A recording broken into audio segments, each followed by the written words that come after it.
ravėjau šiltnamį ir atėjo tokia mintis. Ta mintį aš galėčiau prilyginti gal prie vidinio augimo, prie pokyčių priėmimo. Tai, žodžiu, kaip man ta mintis atėjo. Atsitūpęs ravė, ne, manau, visi esat ravėję. Tai, žodžiu, toliau ta piktžolė atrodo didesnė. Lengviau aną išrauti ir pats kūnas lyg pasviręs į priekį, lengviau ten kapstytis, negu savo čia šiapus posūbinę.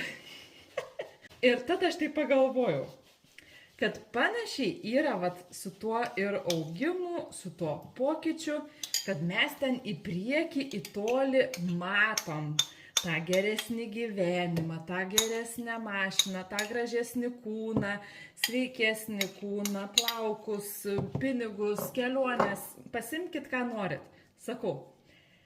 Ir tada vis tiek reikia atsigręžti į tą vietą po tavim. Savo tus vidinius blokus, tas baimės, viskas, kas tau trukdo eiti tą priekį, ane? Tu gali užkapstyti žemėm, ane, tas žuolės, gali užsidėti filtrą, gali užsidėti make-upą kokį nors, ane, ten gali traukti pilvą nuotraukai, gali pamaskuoti tam kartui, bet ta žuolė vis tiek išlys.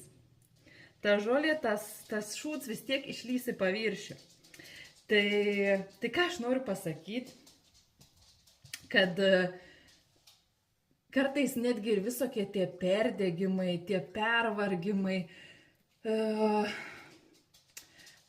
įvyksta, aš taip irgi nesu kažkokia čia super ekspertė, tiesiog samprotauju, kad jie gali įvykti tuomet, kai tu peršoki per toli. Tu dar nesi pasiruošęs, dar nesi išsiravėjęs to savo dirvos. Ir dėl to vieniems tas pokytis užtrunka ilgiau, kol jie ten išsikapsto, ko nori, ko nenori, ko bijo, kodėl bijo, kaip tą keisti, ne? Tol tu negali eiti tolyn į tą savo lengvai raunamą piktžolę. Tai va, tai tiesiog kiekvienas turi išsiravėti tą savo daržą, jeigu norim eiti į priekį. Ir čia, man tai labai gražiai gavo čia toks palyginimas, nežinau, išeini į tą lauką, į tą žemę, kapstytis prots. Atrodo kaip ir ilsisi, bet tokie nušvitimai įvyksta. Čia dar viena iš idėjų, iš pasiūlymų dažniau būti lauke, dažniau susilieti su tą gamtą, nes iš tikrųjų baisė. Baisė esam nutoli nuo tos gamtos, nežinau, dėl ko taip žemaitiškai nusprendžiau pašnekėti.